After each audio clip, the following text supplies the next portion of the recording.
শেষ জামানায় ইমাম মাহদীর আত্মপ্রকাশ কিয়ামতের সর্বপ্রথম বড় আলামত।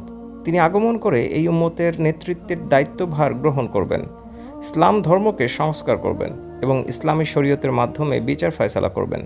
পৃথিবী হতে জুলুম নির্যাতন দূর করে ন্যায় ইনসাফ দ্বারা ভরে দেবেন। উম্মতে মুহাম্মাদি তার আমলে বিরাট কল্যাণের ভেতরে থাকবে।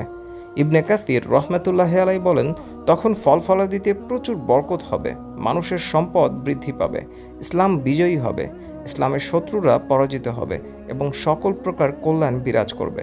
তার নাম হবে আমাদের নবী মুহাম্মদ সাল্লাল্লাহু আলাইহি ওয়াসাল্লামের নামের মতোই এবং তার পিতার নাম হবে আমাদের নবী মুহাম্মদ সাল্লাল্লাহু আলাইহি ওয়াসাল্লামের পিতার নামের মতোই। ইবনে কাসির রহমাতুল্লাহি আলাইহি বলেন, তিনি হলেন মুহাম্মদ বিন আবদুল্লাহ আল ফাতেমি আল হাসানি।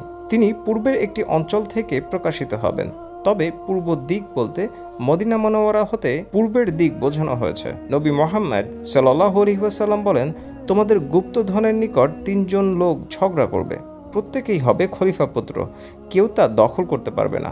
অতঃপর পূর্বের দিক থেকে কালো পতাকাধারী একদল সৈনিক আসবে, যারা ব্যাপক হত্যাকাণ্ড চালাবে।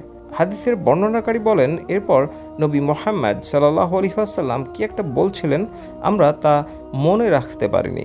রাসূল আরও বললেন, তোমরা যখন তাদেরকে দেখতে পাবে তখন তাদের নেতার হাতে বায়াত করবে, যদি বরফের উপর হামাগুড়ি দিয়ে উপস্থিত হতে হয় তবুও, কেননা তিনি হলেন আল্লাহর খলিফা মাহদী। আবু সাঈদ খুদরি রাদিয়াল্লাহু তাআলা আনহু থেকে বর্ণিত, নবী মুহাম্মদ সাল্লাল্লাহু আলাইহি ওয়াসাল্লাম বলেন, আখিরি জামানায় আমার উম্মতের ভেতরে ইমাম মাহদীর আগমন ঘটবে।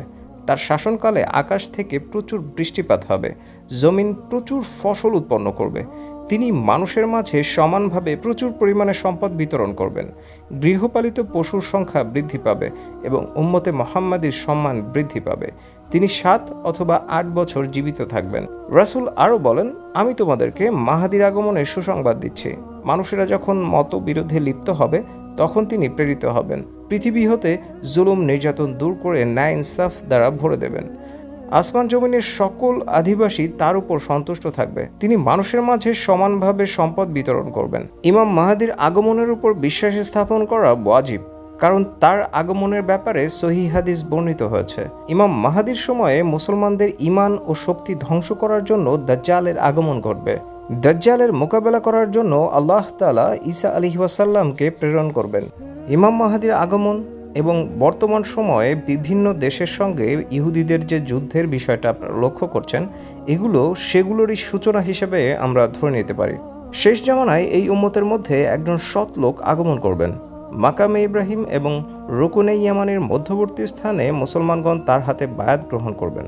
তাকে হত্যা করার জন্য সিরিয়া থেকে একদল সৈন্য প্রেরণ করা হবে।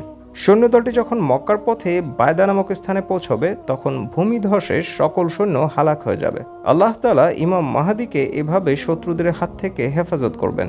তিনি মুসলমানদের খলিফা হয়ে ইসলামের মাধ্যমে বিচার ফয়সালা করবেন। অতঃপর তিনি দামেস্কের মসজিদে ফজরের সালাতের সময় ঈসা আলাইহিস সালামের সঙ্গে সাক্ষাৎ করবেন। মূলত ইমাম মাহদী থাকা অবস্থায় দাজ্জালের আগমন ঘটবে।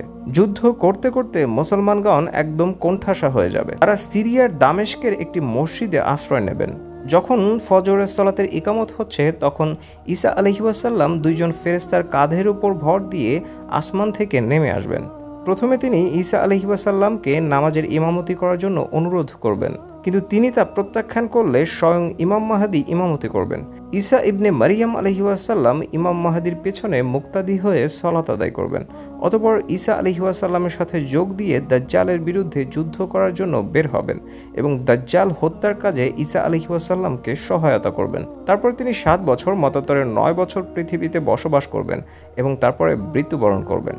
মুসলমানগণ তার জানাজা পড়াবেন।